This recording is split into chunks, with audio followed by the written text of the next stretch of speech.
할렐루야. 좋으신 하나님을 찬양합니다. 영광 감사 올려드립니다. 여러분 모두를 예수님 축복합니다. 오늘도 여호와일의 날입니다. 자, 오늘은 잠언 12장 4절로 8절 말씀을 묵상합니다. 기도합니다. 영광과 찬송을 받으시기에 합당하신 하나님께 온 마음으로 경배하며 찬송과 감사를 올려드립니다. 주의 보혈을 의지하오니 우리의 모든 죄와 허물을 사하시옵소서. 성령 하나님 충만하게 우리 가운데 역사하시고 말씀을 들으며 은혜를 사모할 때 하나님의 응답의 말씀으로 우리 가운데 함께 하시고 하나님의 함께 하심으로 인하여 우리의 영혼이 소성함을 입는 귀한 시간이 되게 하옵소서. 종을 낮추시고 겸손하게 하시고 오직 말씀의 도구만 되기를 원합니다. 마음이 상한 자들 회복시키시고 육체에 질병 있는 자들을 강건케 하옵소서. 예수님의 이름으로 사모하며 기도합니다. 아멘. 자, 4절부터 봅니다. 어진 여인은 그 지아비의 면류관이나 욕을 끼치는 여인은 그 지아비의 뼈가 썩음 같게 하느니라. 의인의 생각은 정직하여도 악인의 도모는 속임이니라. 악인의 말은 사람을 엿보아 피를 흘리지 하는 것이거니와 정직한 자의 입은 사람을 구원하느니라. 악인은 엎드러져서 소멸되려니와 의인의 집은 서 있으리라. 사람은 그 지혜대로 칭찬을 받으려니와 마음이 굽은 자는 멸시를 받으리라. 아멘. 오늘 이 말씀이 우리 모두에게 큰 은혜가 되고 축복이 되기를 축원드립니다. 자, 우리가 예수 믿는다는 것은 거듭남이죠. 생명을 얻는 것이다. 이렇게 말씀드렸습니다. 삶은 생명의 문제죠. 죽은 자에게는 삶이 없습니다. 이제 우리가 예수님의 은혜로 인하여 구원함을 받았다면 우리의 삶은 마땅히 하나님을 영화롭게 하고 세상을 복되게 하며 우리가 만나는 내가 속한 그것이 가정이든 사회이든 어떤 단체든 세워가는 그런 삶을 살아야겠습니다. 그래서 여러분 7절 말씀 보면 의인의 집은 서 있으리라 라고 말합니다. 성도의 가정을 견고하게 세우는 지혜로운 자들의 삶이 있습니다. 먼저 그 생각이 중요한데요. 4절 말씀 보면 어진 여인은 그 지아비의 면류관이나 욕을 끼치는 여인은 그 지아비의 뼈가 썩음 같게 하느니라. 어진 아내가 있고 어진 엄마가 있는 가정, 얼마나 복된 가정입니까? 우리가 많은 것을 가졌다고 해서 그것이 복이 아니라 어진 사람들과 함께 살아간다는 것이 복입니다. 이런 여인은 그 지아비의 면류관이다. 그들이 길을 행할 때거나 사람들 가운데 설 때나 칭찬이 있을 겁니다. 여러분의 가정을 세우는 어진 성품의 사람들이 되십시오. 여기 욕을 끼치는 여인은 그 지아비의 뼈가 썩음 같게 한다라고 말합니다. 이런 일들이 얼마나 실제적으로 우리 삶 가운데 많이 나타나고 있습니까? 여자든지 남자든지 우리는 내가 만나는 모든 사람들에게 면류관과 같은 그런 존재가 되어야 되지 않겠습니까? 사람들의 뼈를 썩게 한다는 것은 그들의 삶을 망치는 거죠. 힘이 빠지게 하는 겁니다. 이런 삶에서 떠나야 합니다. 우리는 어진 성품의 소유자가 되어야 될 줄로 믿습니다. 자, 5절 보세요. 여러분, 의인의 생각은 정직하다라고 말합니다.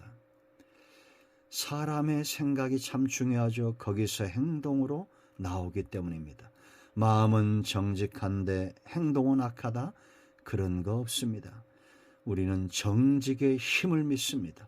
이 진리의 힘을 믿습니다. 이건 마치 그릇과도 같죠.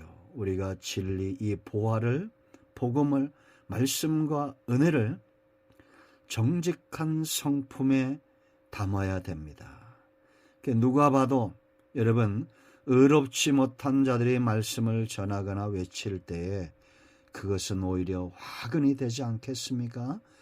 그러나 생각이 정직한 사람이 말을 하고 그들이 복음을 전할 때 그것은 큰 시너지 효과를 나타내게 될 것입니다. 악인의 도모는 속임이다 라고 말했습니다. 이 사람들은 함정을 파는 자들입니다.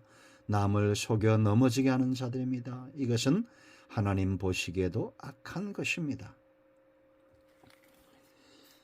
자, 6절 말씀 보세요. 악인의 말은 사람을 엿보아 피를 흘리자 하는 것이거니와 정직한 자의 입은 사람을 구원하느니라 라고 말합니다. 정직한 자의 입에 있는 복음이 사람을 구원하는 거죠. 그러나 악인들은 늘 생각이 사람을 엿보아 피를 흘리자. 아합과 이세벨 같습니다. 여러분, 아합 같은 왕, 이세벨 같은 왕후, 이런 나라가 다스린 나라는 여러분 어떻겠어요? 얼마나 불행합니까? 왕은 그 마음이 넓어야 되고 이세벨은 그 왕을 잘 보좌해야 되는데 왕상 21장 1절 6절 말씀 보면 이 왕이 한 백성의 나봇의 포도원을 강탈합니다. 악한 괴계를 세우고 거짓 증인을 세워서 사람을 죽여서 그 포도원을 빼앗습니다. 아합이 부족한 게 있나요? 이세벨이 부족한 게 있나요? 그런데 그 마음이 좁고 좁아서 백성을 위하여 사는 왕이 아니라 백성을 죽이는 왕이 되고 말았습니다. 여러분, 이 나라 대통령도 마찬가지입니다. 영부인도 마찬가지입니다. 한 나라의 대통령이 되고 그 대통령을 보좌하는 영부인이 되려면 마음이 넓어야 됩니다. 그렇지 않습니까? 사방에서 비난하고 욕을 한다 할지라도 부모의 마음으로, 어미의 마음으로 백성을 감쌀 수 있는 왕이 되도록 우리가 그런 대통령 되도록 기도해야 되지 않겠습니까? 이런 악한 세대를 예수님은 어떻게 진단하십니까? 요한복음 8장 44절, 이런 행위가 마귀에게 속한 것이다.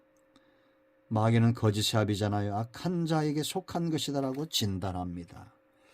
여러분, 7절 8절 말씀 보세요. 이제 이런 의인들에 의해서 어떤 결과가 옵니까? 사람은 그 지혜대로 칭찬을 받는다라는 겁니다.